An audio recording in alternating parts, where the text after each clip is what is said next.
begin the final season, Henry, it's probably a year down the line from the last time you saw him with Catherine Howard at the end of season 3. Time has taken its toll on him even from the start of season 4. You can see that the illness in his leg, the syphilis, the several other diseases he has are starting to take control in his mind as well. So he's aging a hell of a lot quicker. He's aging quicker than most people in the court.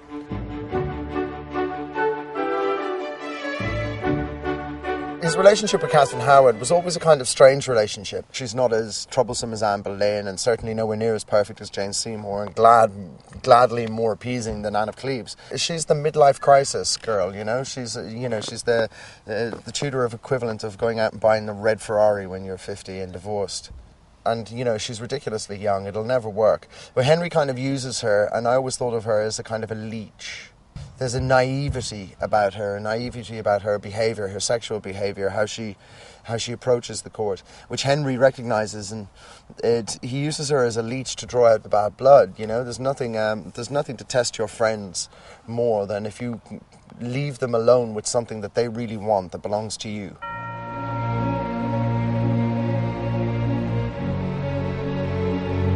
Having sex with everybody else. Even if he wanted to let her survive, because look, this is what happens. She's 16, she's in court, and it's all sort of very, very heady. And Catherine Howard was, for all intents and purposes, an nymphomaniac, a sex addict. But we have to also to think that because this was 500 years ago, that humans were vastly different. They're not vastly different. They have the same sort of sexual insecurities, sexual addictions to war, lust, power, money, alcohol, clothes, everything. So the human experience does not change.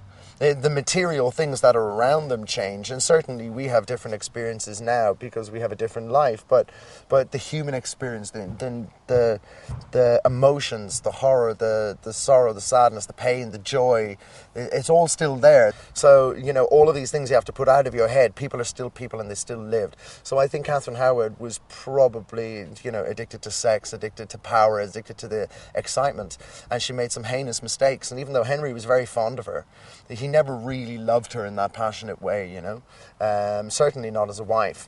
But when he found out that she had made him a cuckold, there's no possible way for him to let her survive. He had to kill her. She had to have her head cut off.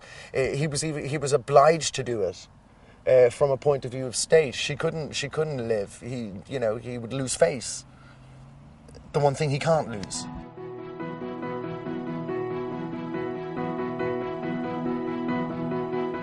Henry sees Anne of Cleves, and there's no pressure on now. There's no pressure when he sees her the next time. So he really enjoys her, and he actually finds her quite attractive. She's been in England a while. She's not as stock Germanic sort of girl. She's been in England. She's loosened up a little bit, and he actually finds her quite attractive, and he's drawn to her in the few scenes that we have, and it sets a lot of confusion. He's like, oh my God, why didn't I just marry this girl instead of having this pompous little twit?